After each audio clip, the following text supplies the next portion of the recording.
هل أنا مدعو إني أنجح في كل حاجة أعملها؟ المنطق بيقول إنه ما حدش بينجح في كل حاجة. هو مش طبيعي يا جماعة إنه حد ينجح في كل حاجة. هو الإجابة الحلوة بالنسبة لي بحسب فهمي، بحسب ما قعدت أسأل كتير على الحكاية دي، لأنه أنا بطبعي شخص يعني من أسوأ عيوبي إني طماعة.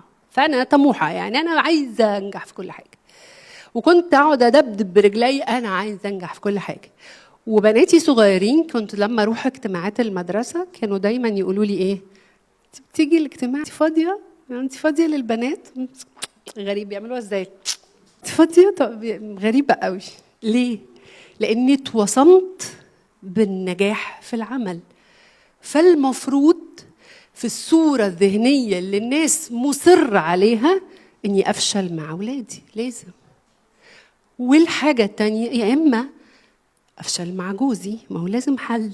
طب افشل في الشغل، انا ما اعرفش، بس انا اللي فهمته واستلمته زي بالظبط كلام المزمور الاول اللي كلنا حافظينه، انه التي تعطي ثمرها في اوانه وكل ما يصنعه ينجح.